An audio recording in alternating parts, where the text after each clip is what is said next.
This is WKYT This Morning. Good morning to you. Kentucky Morning start right here on WKYT. We're glad you're with us. I'm Bill Bryant. Tuesday, March 15th. And now at 6:30, neighbors of a man who admitted to causing a fire that killed 3 people at a Winchester apartment complex say they feel sorry for him. But are they ready to forgive him? Also this morning, Hillary Clinton creating some controversy in Kentucky over some comments about coal. Hear what she said and how Kentucky's U.S. senators are now responding.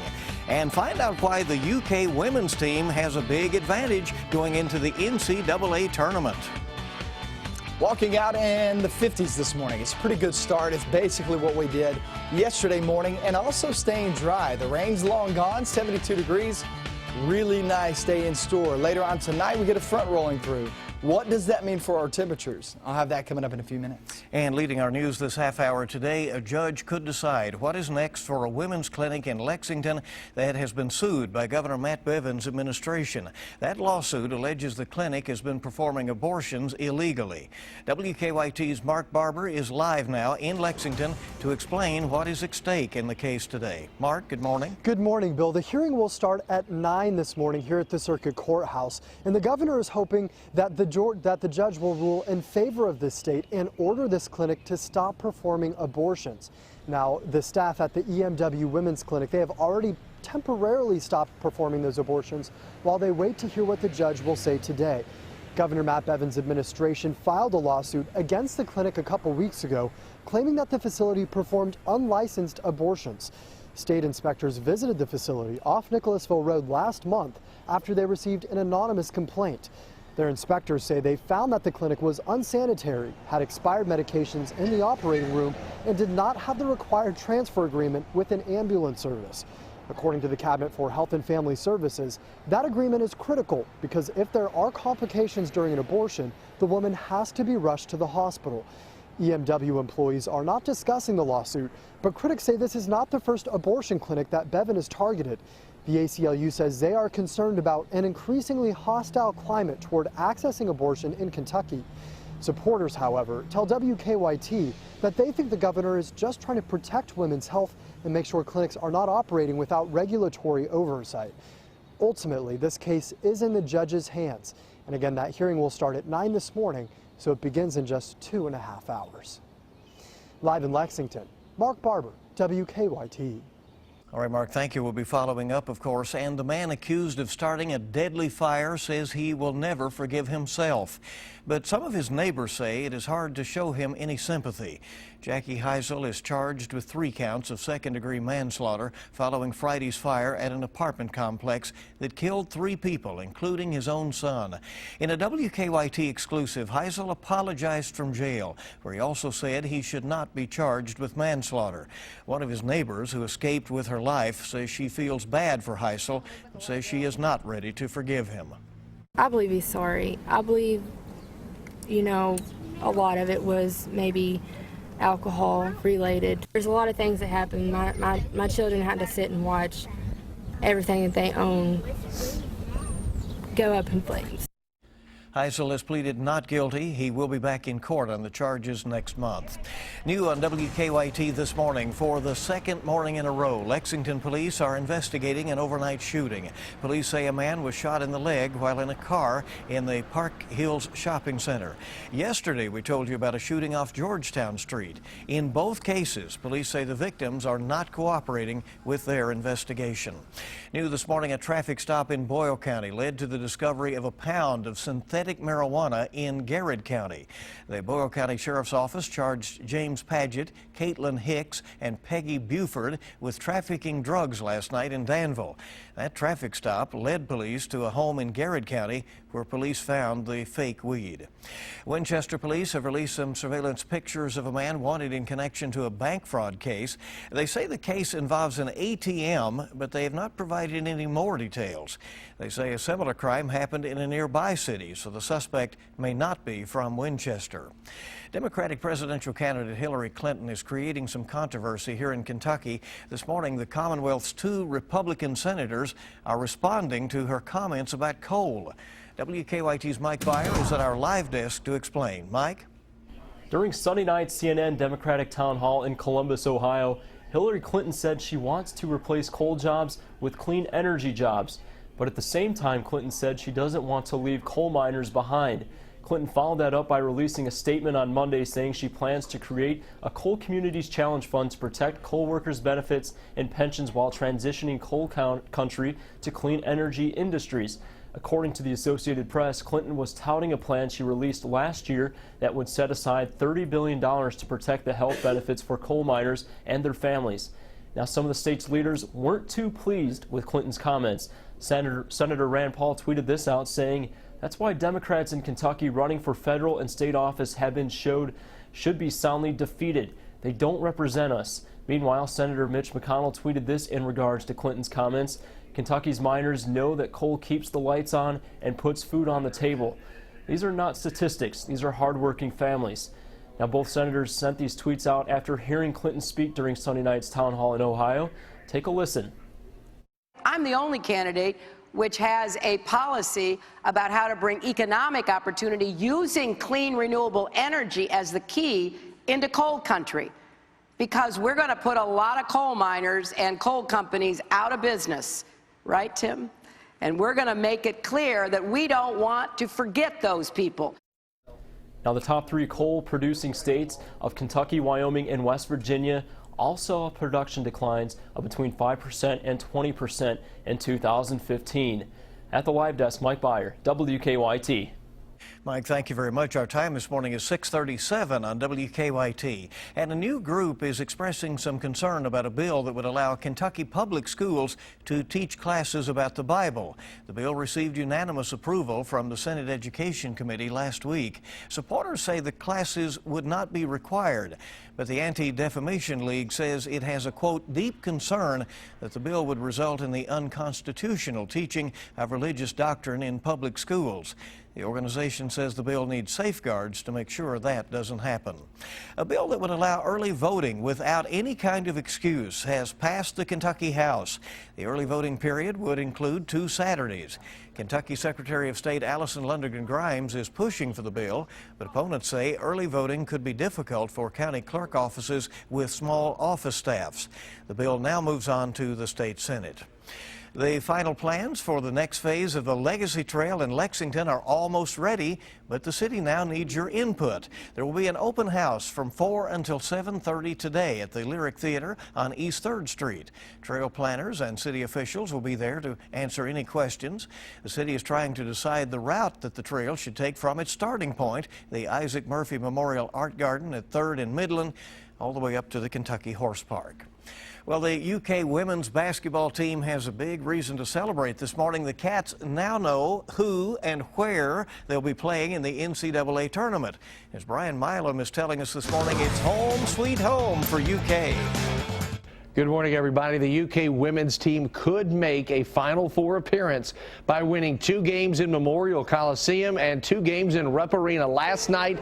The Cats getting the word on ESPN. They are the 3 seed in the Lexington Regional and will play UNC Asheville in the Coliseum starting Saturday. It's the opportunity this team was looking for. Just grateful the committee put us in Lexington. I think it's going to be outstanding. We have to really work hard to get a victory in the first round, but the prospects of being able to play in Lexington in the Sweet 16 is exciting, and our team needs to work hard, but our community really needs to come out and buy some tickets and support it no matter who's in the region.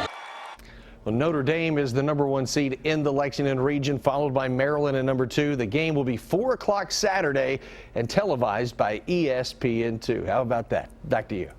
All right, and the coach obviously urging a good crowd to show up as well at Memorial. Thank you very much, Brian. An award-winning artist is planning a trip home to eastern Kentucky to perform a free concert. Chris Stapleton will perform at Johnson Central High School on March 24th. Now, there's already a waiting list for the free tickets. Stapleton's debut album, Traveler, was released in 2015. He won the CMAs for Best Male Vocalist, New Artist, and Album of the Year. Quite a performer, and now he's coming home to perform for free. Well, let's check and see how traffic is moving along this morning. The time is 6:40, 20 before 7. Now let's go out to Officer Don at 98.1 The Bull Studios and live drive traffic. Don?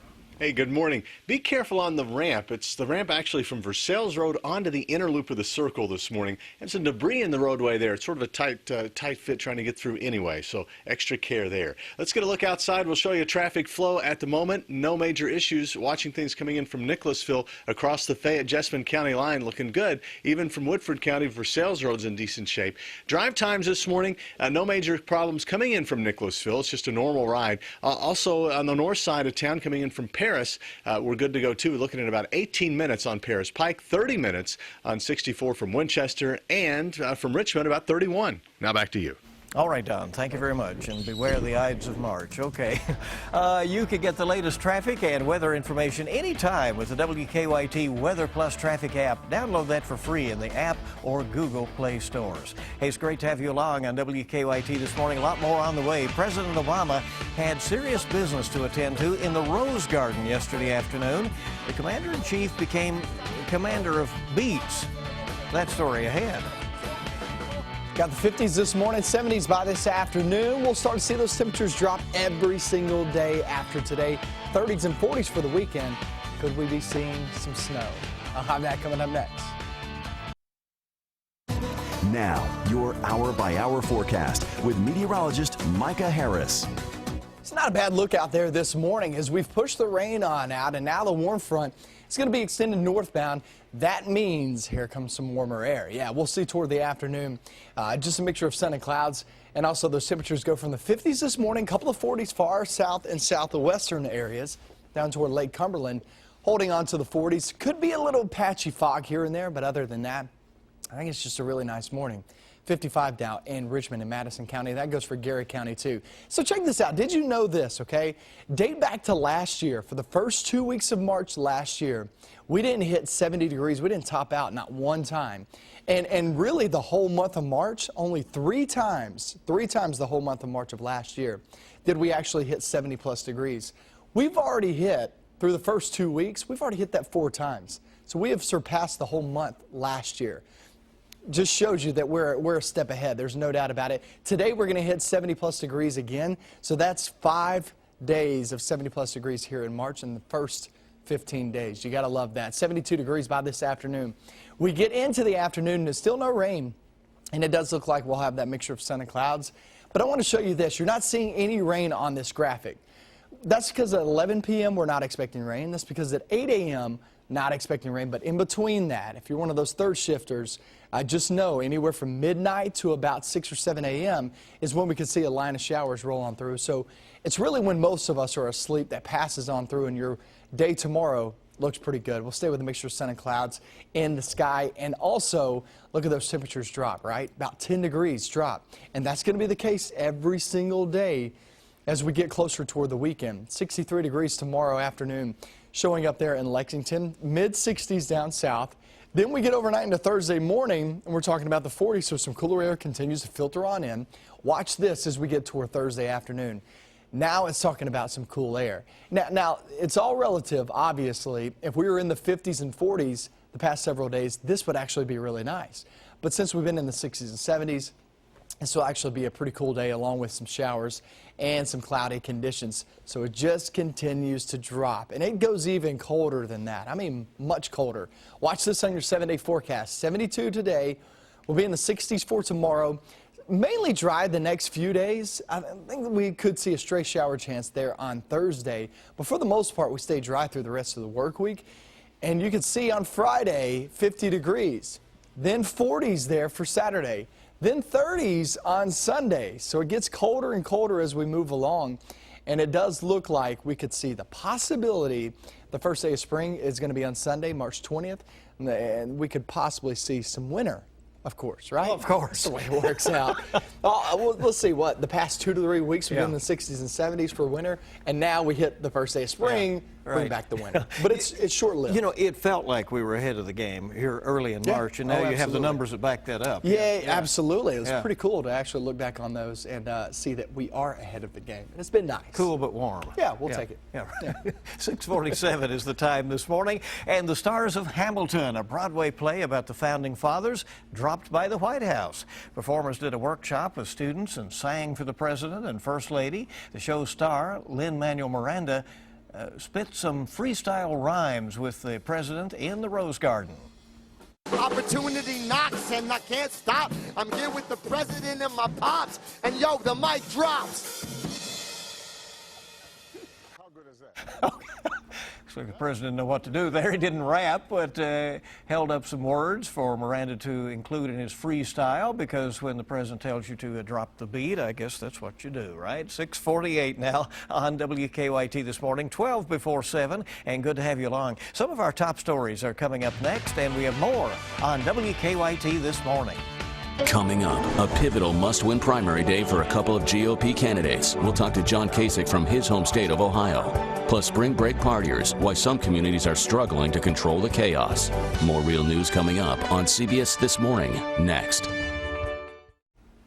Our time this morning is 6:51 on WKYT, and there they are getting ready for CBS This Morning at the Broadcast Center in New York. And coming up, comedic legends Eugene Levy and Catherine O'Hara are in studio to talk about their new Riches to Rags TV series. And of course, the latest from the campaign trail as well on this very important day with the primaries. That and more on CBS This Morning in just a few. Also today, a judge could decide in Lexington what's next for a women's clinic in Lexington that has been sued by Governor Matt Bevin's administration. That lawsuit alleges that EMW Womens Clinic on Burt Road has been performing abortions without a license. The clinic said it has stopped abortion procedures until a judge rules in the case, and that's expected today. Republican Governor Matt Bevin has been in office 3 months and has sued 2 abortion clinics. The other clinic is in Louisville. After just 3 months, a Lexington restaurant is suddenly calling it quits. Macho Nacho in Chevy Chase closed over the weekend. And in a Facebook post, the owner says the restaurant went well over budget in its opening. He also said the payroll and food costs were too high and sales were not keeping up. Several restaurants have called that building home over the last decade, most recently Glenn's Creek Beer Exchange and Buddy's Bar and Grill. Today, voters in Florida, Ohio, Illinois, Missouri, and North Carolina will all be heading to the polls. And WKYT's Washington Bureau Chief Jacqueline Policastro is in Miami with coverage of Campaign 2016. Good morning from Miami's Little Havana. Today we'll find out whether or not Florida voters will help keep Marco Rubio's campaign alive. Donald Trump is leading Rubio by double digits in the latest polls here, meaning Trump could deliver a fatal blow to Rubio's campaign. Rubio is asking his supporters in Ohio to back John Kasich and is hoping that Kasich supporters will vote for Rubio in Florida. Polls in Ohio show Kasich ahead in a close race with Trump, who is coming under criticism after a wild weekend of disturbances at his campaign rallies. Ted Cruz is hoping to narrow the primary to a 2-man race between him and Trump. And recent polls show Hillary Clinton is ahead of Bernie Sanders in nearly every state voting today. This is the last big day of primary races this campaign season, and after the polls close, the field of candidates could narrow. Reporting in Miami's Little Havana, I'm Jacqueline Policastro. And Russia has started withdrawing most of its forces from Syria today. The country's president, Vladimir Putin, made the surprise announcement saying that Russia has mostly achieved its objectives. The decision came during a partial ceasefire that has curbed the violence in Syria in recent weeks. For the first time, the NFL is now acknowledging a link between football and traumatic brain injuries like CTE. A senior league official made the admission during a congressional discussion on concussions. CTE, a degenerative brain disease, affects some athletes, usually in contact sports. Time this morning is 6:54, and on WKYT.com, we have all the latest for you. We'll keep you informed throughout the day.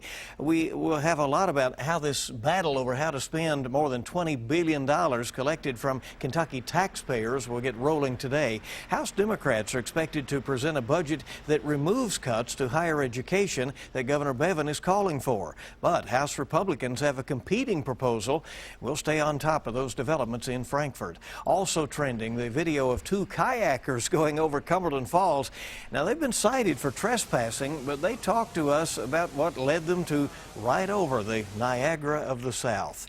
Well, here's a question with no easy answer. Who has the rights to your digital afterlife? As technology evolves, we find ourselves scrambling to keep up. Some are having directives put in their wills about what happens to their digital records, but it's more complicated complicated than that. Check out our WKYT investigation on demand. And look for our coverage of March Madness. Of course, the Kentucky men are heading up to Des Moines to start NCAA Tournament play, and we now know the women get to play at home. Matthew Mitchell hoping for a good crowd when the Wildcat women play UNC Asheville. That'll be Saturday afternoon at Memorial Coliseum. Kentucky.com has more on the new option for Kentuckians to register to vote or to change their registration online. And CBS This Morning is coming up shortly with your eye-opener and, of course, the latest from the campaign trail. There they are, makeup being applied, it looks like, at the broadcast center, a little rushing around. Lots going on as they get ready to go here now, about 4 minutes away. That's kind of the way they do Micah's hair here just before we get rolling in the morning. We'll have the local updates for you throughout CBS This Morning. Join us on Facebook, follow us on Twitter or Instagram, and for the latest, WKYT.com. And notice he talked about my hair. Nobody touches Bill Bryant's hair, okay? Nobody. Let's look outside current traffic. Here's a look across the region. Things look just fine as you're traveling early this morning. Typical delays in some spots, but other than that, we're looking just fine. Getting the rain on out of here, that was key. And now that front has turned into a warm front, and we'll see that continue as we go through the day. Going from the 40s and 50s this morning to build later on this afternoon in the lower 70s. This is your warmest day in the forecast, and it just drops from here on out all the way through your weekend. For a little while, right? For a little while. Back up. Yeah, all right. right. Nobody's more up to date than you to start your day. Thank you for being with WKYT. Make it a good day ahead.